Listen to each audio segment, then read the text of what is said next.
Hi,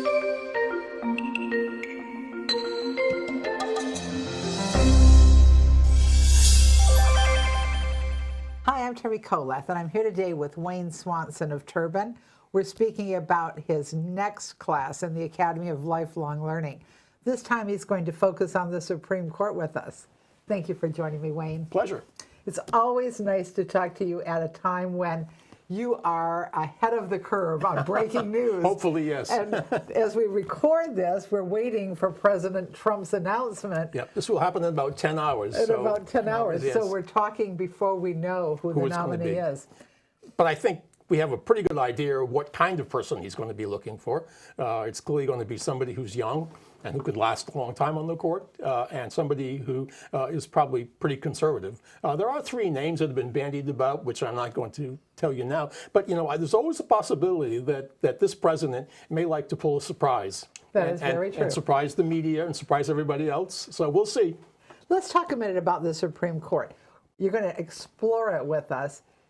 You say it's the least known branch. Definitely. Why do you think that is? Well, the activities that they do are more private. They're not just in the public sector. If you are a citizen, you would have a hard time, not impossible, a hard time actually being there when they were doing their work. They do have oral arguments, and they do allow the public to come in, but you have to get tickets in advance, and they're very much in demand. Congress and the presidency, they're on the news all the time. But the court only comes on at times like this when we're picking a new judge, and usually in late May and June, because that's the time when controversial decisions are being made. You know, I only started teaching the Supreme Court about 10 years before I retired, and I wish I had done that earlier.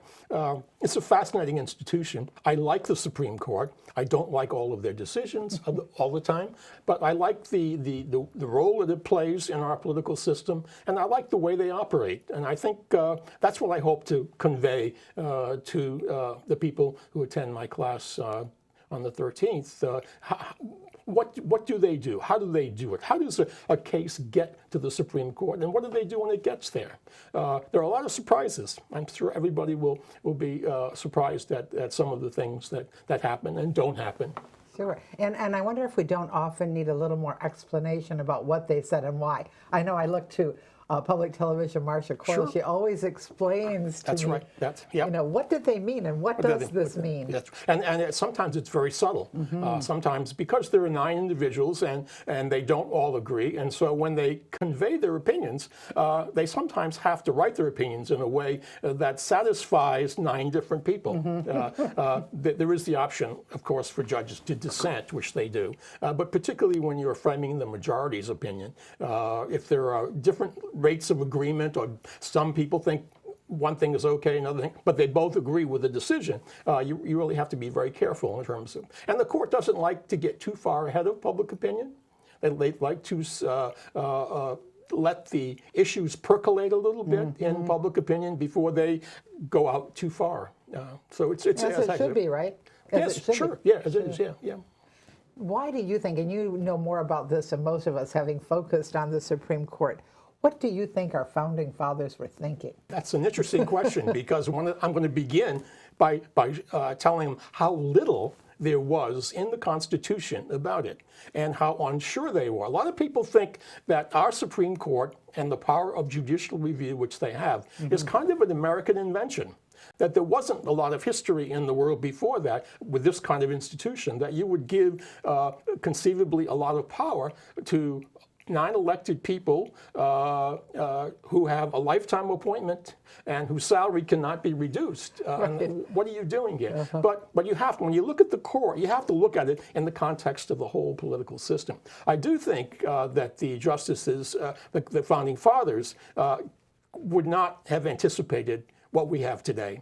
Some of them might be appalled at what we have today, because back then there was a great deal of reluctance to give a lot of power to the national government. And of course, as our political system has moved on, it's been becoming more and more national as opposed to control of the states. And what a responsibility when you talk about letting things percolate in public opinion. How do you ever know? You never do. But the court has a good sense that the court controls their own agenda. They can pick and choose the cases they hear? Rarely do they have to take a particular case, and they usually wait. They wait and see how is this going to emerge and develop within public opinion before they'll really go too far ahead. Yeah. It's really a very fascinating institution. It is fascinating, and you have an opportunity to hear more from Wayne Swanson. Won't you join us 10 o'clock for part 1?